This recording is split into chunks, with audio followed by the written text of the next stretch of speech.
Some stories don't deserve a happy ending.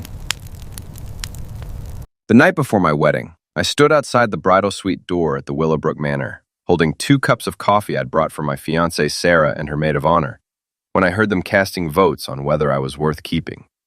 "Okay, ladies, final tally," Sarah's voice carried through the heavy oak door, sharp with authority. "All in favor of me dumping David tomorrow instead of going through with this charade?" My hand froze on the doorknob. Coffee sloshed over the rim of 1 cup, burning my fingers. "I vote yes," came the nasal voice of Sarah's best friend, Jessica. "Honestly, Sarah, you could do so much better. David's controlling. He's got no real ambition. And let's be honest, he doesn't fit into our world," chimed in another voice I recognized as Melissa, Sarah's law school roommate. "Plus, did you see how he acted at the rehearsal dinner? Making jokes about your family's money? So inappropriate." "Thumbs but the deposits are already paid," Sarah said, and I could hear her pacing in those expensive heels she'd bought specifically for tonight. "My parents will end me if I waste another $50,000. "Your parents have plenty of money," Jessica laughed. "Besides, think of the content this would generate for your Instagram. Why I called off my wedding, a thread. You'd gain like 50,000 followers overnight." I pressed my back against the wall. I following against mile of ribs. Sarah had built quite the following as a lifestyle influencer, while working her way up at Morrison & Associates, one of the city's most prestigious law firms. Her carefully curated life of designer handbags, exotic vacations, and legal victories had attracted nearly 200,000 followers who hung on her every perfectly filtered word. "The thing is," Sarah's voice dropped lower, more calculating, "David's not completely useless. He makes decent money in tech, and he worships the ground I walk on. I could mold him into something acceptable." "Or you could cut your losses now," Melissa countered. "Remember Jake from the gym? Now that's husband material. Rich family, owns 3 fitness centers, and those abs." Sarah sighed dreamily. "God, you're right. We've been texting constantly. He gets me in ways David never could." Millennium. The same last name as her law firm. Of course. "So what's it going to be?" Jessica pressed. "Freedom or settling for mediocrity?" The silence stretched for what felt like an eternity. I found myself holding my breath, coffee growing cold in my trembling hands. "I'll give him one chance," Sarah finally declared. "Tomorrow, at the ceremony, I want him to publicly apologize for embarrassing me at the rehearsal dinner. If he can humble himself in front of everyone, prove he knows his place, then maybe we can make this work," Melissa asked. "Then I'll call it off right there at the altar. Can you imagine the drama? The photos?" My followers would eat it up. The 3 of them dissolved into laughter, the sound like breaking glass in my ears. I set the coffee cups down on a nearby table and walked away, my mind already spinning with possibilities. They wanted drama? They wanted content for social media? Fine. I'd give them something they'd never forget. The rest of that night, I barely slept. I lay in the hotel bed, staring at the ceiling, listening to Sarah's gentle breathing beside me when she finally came to bed around 2 a.m., reeking of champagne and expensive perfume. She'd whispered, "I love you," as she curled up against my back, and I'd had to bite my tongue to keep from laughing. By morning, I had a plan. The Willowbrook Manor looked like something out of a Gothic novel in the gray October light. Built in 1897 by some railroad baron, it had been converted into an event space in the 90s, but you could still see the decay creeping in around the edges. Peeling paint on the window frames, moss growing between the stone blocks, and a persistent smell of mildew that no amount of expensive floral arrangements could mask. Perfect. I'd spent the early morning hours making preparations while Sarah got pampered at the hotel spa with her bridesmaids. A few phone calls, a trip to the local farmer's market, and a conversation with my buddy Marcus, who ran sound equipment for events, had set everything in motion. "You sure about this, man?" Marcus had asked when I explained what I needed. "This is going to be nuclear. They want a show," I'd replied, handing him $500 in cash. "Let's give them one they'll never forget." Now, standing at the altar in my rented tuxedo, I watched Sarah glide down the aisle in her $5,000 dress, her smile radiant for the cameras. Her father, a stern man who'd made his fortune in real estate, walked beside her with the expression of someone attending a funeral rather than a wedding. The guests filled the manor's great hall. Sarah's side packed with her law firm colleagues, influencer friends, and various social climbers, while my side held my parents, a few college buddies, and some coworkers from the tech company where I worked as a systems administrator. Sarah's mother, Patricia, sat in the front row wearing a hat that probably cost more than my car payment, dabbing at her eyes with a handkerchief.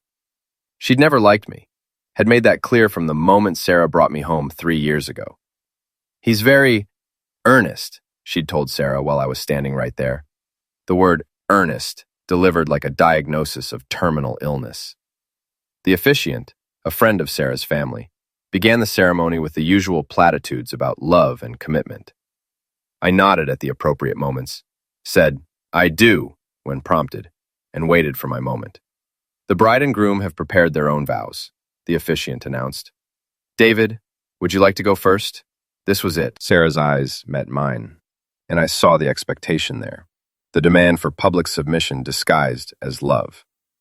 "Actually," I said, my voice carrying clearly through the hall, "before I share my vows, I have something else I'd like to say." I pulled out my phone and nodded to Marcus, who was manning the sound booth at the back of the hall. The speakers crackled to life. "Last night, I recorded a conversation that I think everyone should hear," I announced. Sarah's face went white. "David, what are you—" But her voice was drowned out by the audio now blasting through the sound system. Her own voice, crystal clear, discussing whether I was worth keeping, debating my value like I was a stock option. The reaction was immediate and chaotic. Gasps rippled through the crowd. Sarah's father shot to his feet, his face purple with rage. Her mother looked like she might faint. "Turn it off!" Sarah shrieked, lunging for my phone. But I was already moving, pulling the second part of my plan into action. Hidden beneath the altar were 5 large buckets of overripe fruit and vegetables I'd purchased that morning. Tomatoes, peaches, pears, all perfectly rotten and reeking. "You wanted to know if I'd humble myself," I said, hefting the first bucket. "Here's my answer." I hurled the contents directly at Sarah. Rotten tomatoes exploded across her designer dress, sending chunks of putrid fruit flying into the front rows. The smell was instantaneous and overwhelming. Sarah screamed, slipping on a mushy peach and going down hard on her backside. Her carefully arranged hair, which had taken 3 hours to perfect, was now decorated with decomposing fruit. "David, stop!" my mother cried from the crowd, but I was far from finished. The second bucket caught Jessica as she tried to rush the altar to help Sarah. Rotten pears splattered across her bridesmaid dress, and she went down on the slippery floor, her expensive shoes providing no traction against the fruit pulp. Chaos erupted. Guests were screaming, some running for the exits, others pulling out their phones to record the mayhem. Sarah's father charged toward me, but slipped on a rotten apple and crashed into the flower arrangements, sending white roses flying. "This is for 3 years of being treated like your pet project," I shouted over the noise, emptying the third bucket in a wide arc that caught several of Sarah's law firm colleagues. "For every snide comment, every condescending look, every time you made me feel like I should be grateful you were slumming it with me." Sarah was sobbing now, trying to scrape fruit pulp out of her eyes. "You're insane. You're absolutely insane." "No," I said, grabbing the fourth bucket. "I'm just done pretending to be someone I'm not to fit into your pathetic little world." This bucket I saved for Patricia, Sarah's mother, who had spent 3 years making subtle digs about my family's modest background. The rotten fruit caught her square in her expensive hat, and she shrieked like a banshee. "And this," I said, hoisting the final bucket, "is for Jake Morrison and all the other guys you've been texting behind my back." The of the rotten fruit arced through the air, catching not just Sarah, but several of her influencer friends who had been trying to help her up. The great hall now looked like a war zone, with well-dressed people slipping and sliding through fruit pulp, their expensive clothes ruined. "By the way," I announced, my voice still carrying clearly through Marcus's sound system, "I've accepted a position with a tech firm in Seattle. I start Monday. Consider this my resignation from your little social experiment." I dropped the empty bucket and walked down the aisle, stepping carefully around the fruit carnage. As I passed my parents, I paused. "I'm sorry you had to see this," I told them quietly.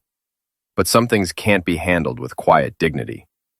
My father, a man who'd worked construction for 30 years and understood something about standing up to bullies, just nodded. Do what you have to do, son. Flooring. Behind me, Sarah was still screaming, her voice hoarse with rage and humiliation. I'll destroy you for this. I'll ruin your life. Everyone will know what kind of psychopath you are. Marshall back one final time, surveying the chaos I'd created. Rotten fruit dripped from the manor's ancient chandeliers. The wedding cake had been knocked over in the melee, white frosting mixing with fruit pulp on the floor. Sarah's perfect influencer life was literally and figuratively in ruins. Looking forward to the content, I called back to her. Don't forget to tag me. Then I walked out into the gray October afternoon, breathing free air for the first time in 3 years. 6 months in Seattle had been exactly what I needed. The tech job paid well. The city was full of people who didn't care about your family's pedigree, or whether you knew which fork to use for the salad course. I'd found a decent apartment in Capitol Hill, started going to a gym where nobody knew my history, and began the slow process of rebuilding my life. But I'd also spent those months planning. Every notification from Sarah's social media accounts, every tagged photo from her friends, every article about the wedding day disaster that had gone viral on TikTok and Twitter. I'd monitored it all. Sarah had indeed turned our destroyed wedding into content, spinning herself as the victim of a toxic relationship with a clearly unstable man. Her follower count had exploded to over 500,000. She'd also moved fast with Jake Morrison.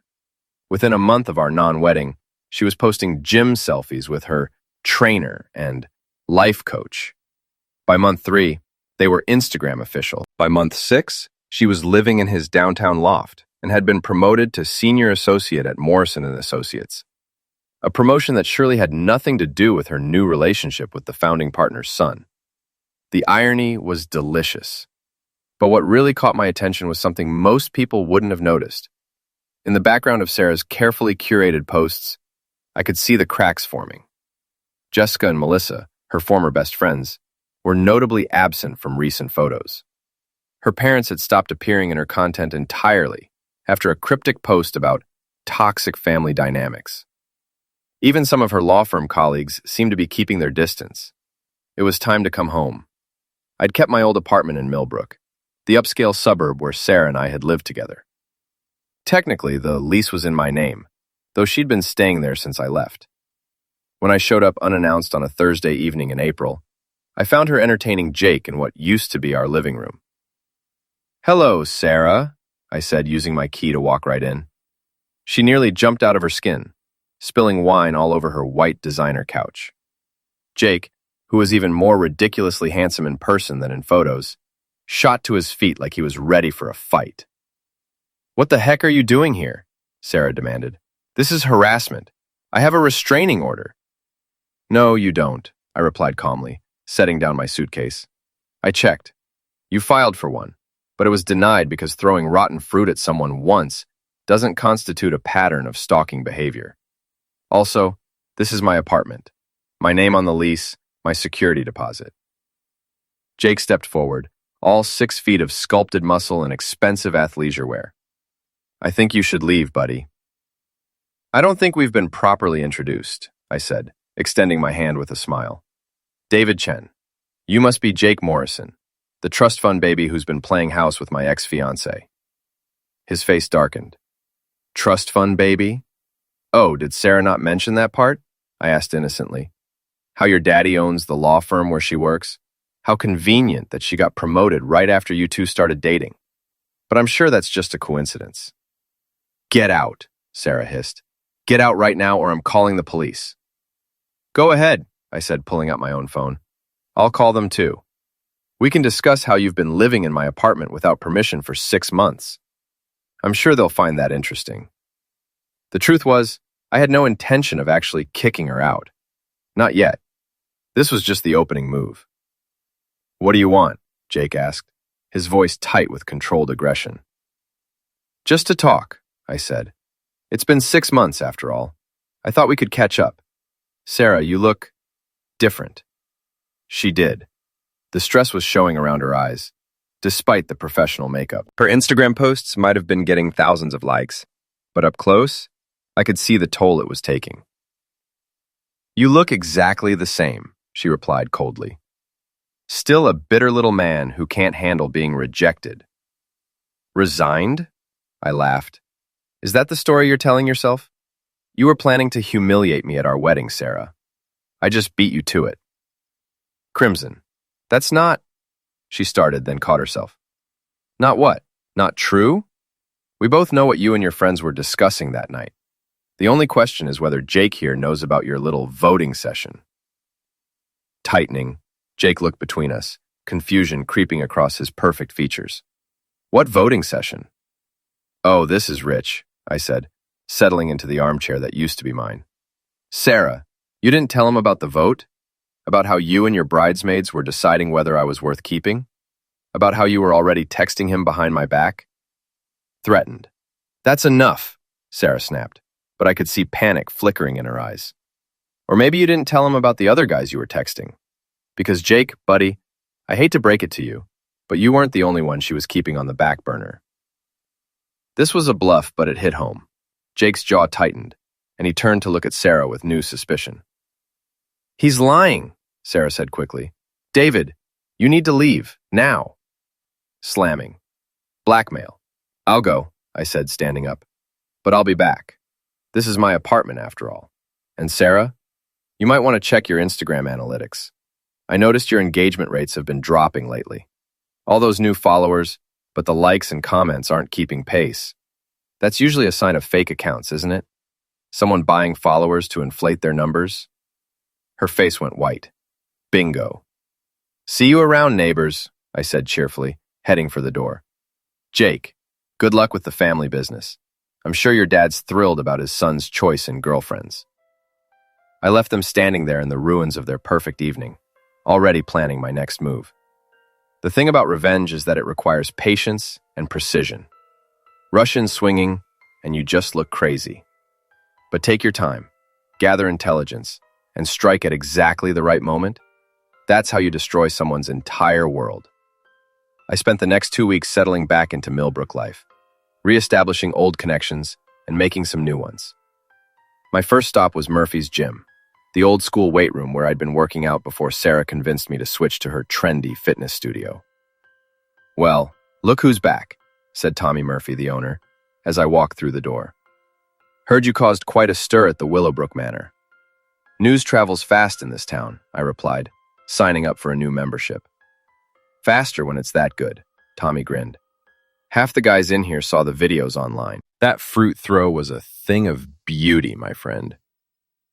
Murphy's was the kind of place where construction workers, mechanics, and other blue-collar guys came to lift heavy weights and talk crap. It was also, I'd learned, where a lot of them brought their personal problems, including, as it turned out, problems with Jake Morrison.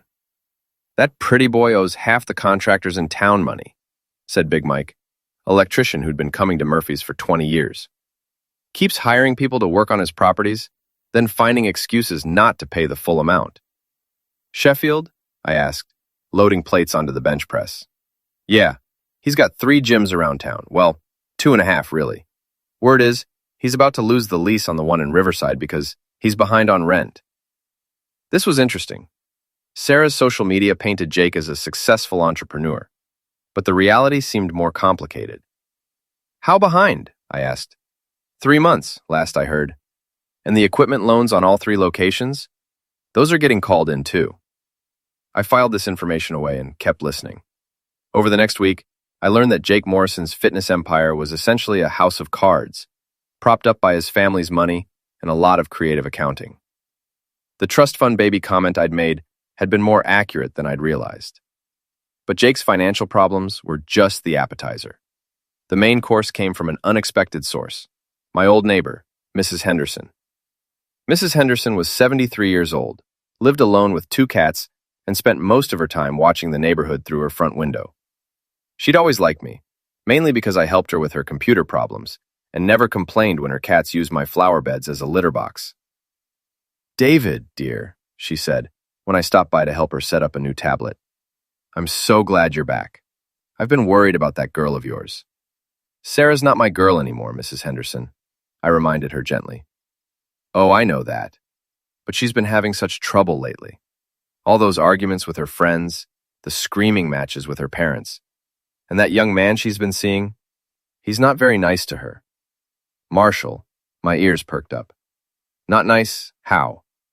Well, I don't like to gossip, she said, which meant she absolutely loved to gossip. But I've seen him grab her arm quite roughly when they're arguing. And the language he uses. My late husband was a sailor, and even he didn't talk like that. When was this? Unless they were arguing about money from what I could hear. Something about her needing to ask her parents for help, and him saying she needed to pull her weight, or he'd find someone who would. I helped Mrs. Henderson with her tablet, and filed away this information too. Sarah's perfect relationship was apparently not so perfect behind closed doors. But the real goldmine came from an unexpected source. My old college roommate Pete, who now worked as a private investigator. You want me to look into what exactly? Pete asked when I called him. Just background checks, I said. Sarah Martinez, Jake Morrison, and a few of their associates. Nothing illegal, just public records, social media analysis, that kind of thing. This is about the wedding thing, isn't it? This is about making sure I have all the facts before I decide what to do next. Pete was quiet for a moment. David, I've known you since we were 18. You're not the vengeful type. What did they do to you?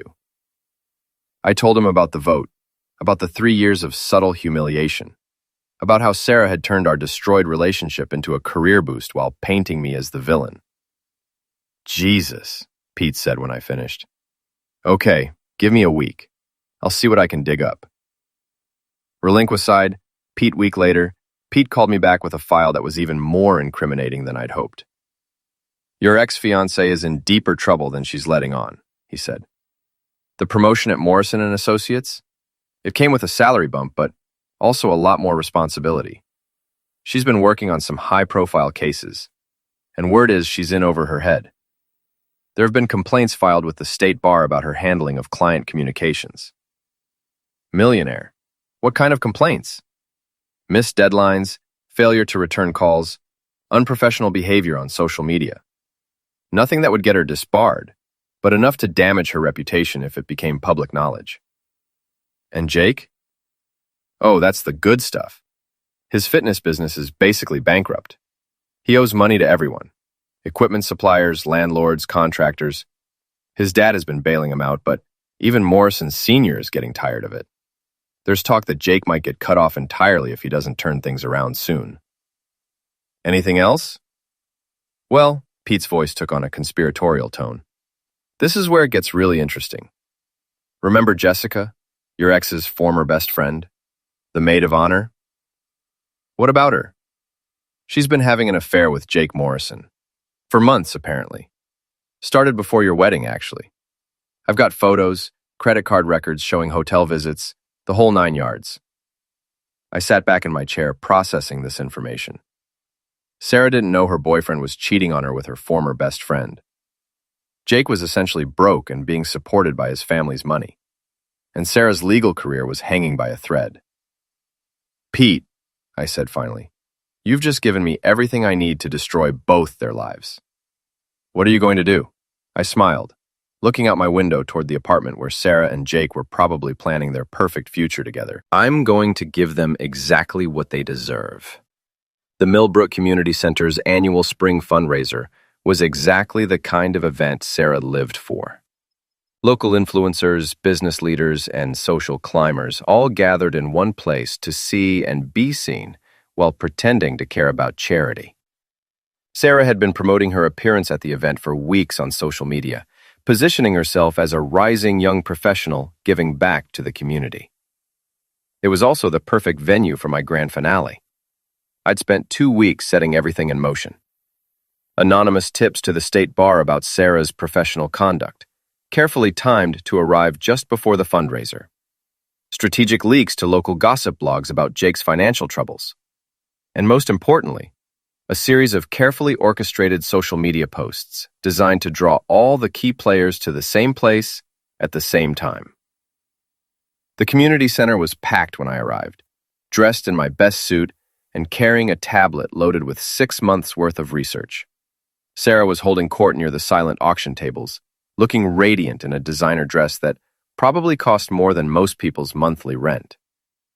Jake stood beside her, playing the devoted boyfriend role to perfection. Jessica was there too, I noticed with satisfaction. She'd been keeping her distance from Sarah lately, but she couldn't resist an event like this. The three of them in the same room, with no idea what was coming. "David?"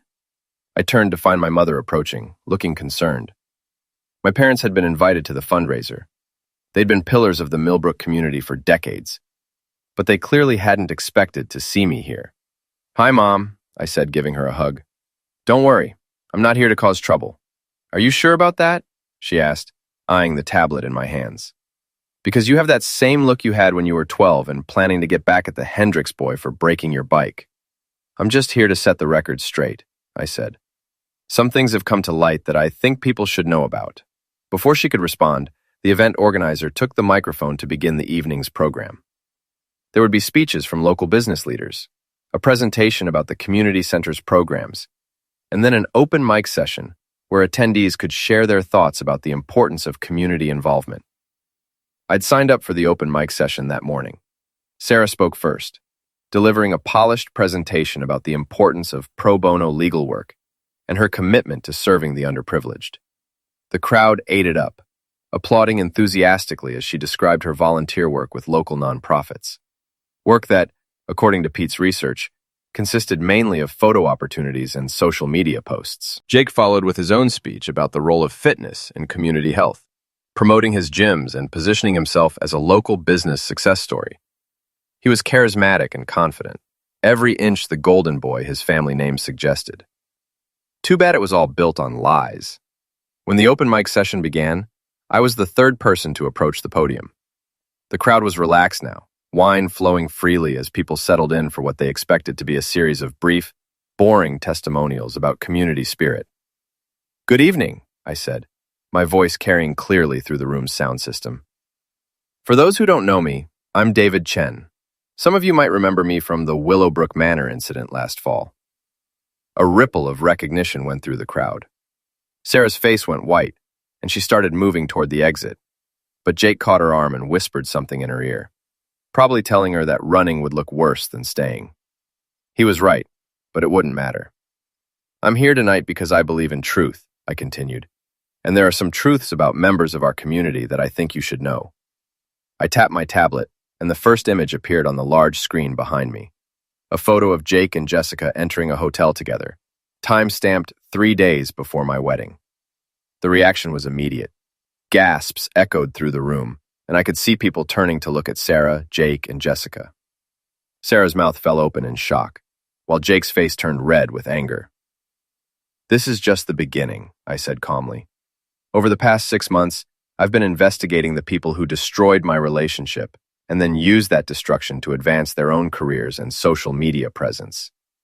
The next slide showed Jake's business financial records, the ones Pete had obtained through public filings and court documents. Debt, late payments, and a pattern of stiffing contractors and suppliers. "Jake Morrison has been presenting himself as a successful entrepreneur," I said.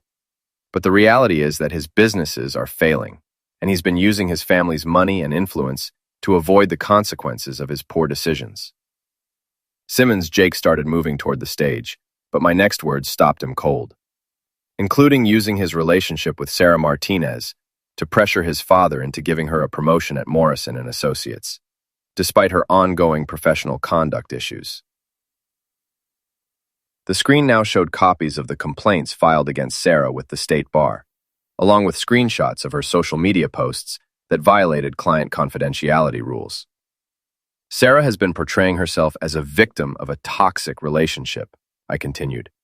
"But the truth is that she spent 3 years systematically undermining and humiliating me while planning to dump me at our own wedding. She turned our destroyed relationship into social media content, gaining hundreds of thousands of followers by playing the victim of emotional mistreatment. A serious charge that trivializes the experiences of real survivors." The crowd was completely silent now, hanging on every word. Sarah was crying, but whether from shame or rage, I couldn't tell. But the most interesting part, I said, advancing to my final slide, is how this whole network of deception connects. Jessica Walsh, Sarah's former maid of honor, has been having an affair with Jake Morrison for over 8 months. Sarah doesn't know, Jake's family doesn't know, and Jessica's husband definitely doesn't know.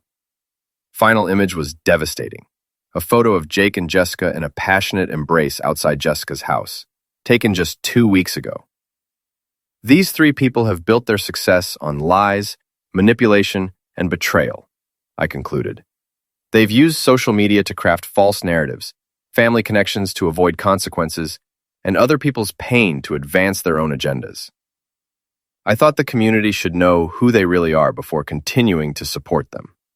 I stepped back from the microphone and surveyed the chaos I'd created. Sarah was sobbing openly now, her carefully applied makeup running down her face. Jake was shouting something about lawsuits and defamation, but his words were lost in the general commotion. Jessica had disappeared entirely, probably making a run for her car. The crowd was buzzing with shocked conversations, phones out as people tried to process what they'd just witnessed. Some were already posting about it on social media. Sarah's downfall would be as public and viral as her rise had been. And that, I said, picking up my tablet and walking toward the exit, is how you destroy someone's entire world without throwing a single piece of rotten fruit.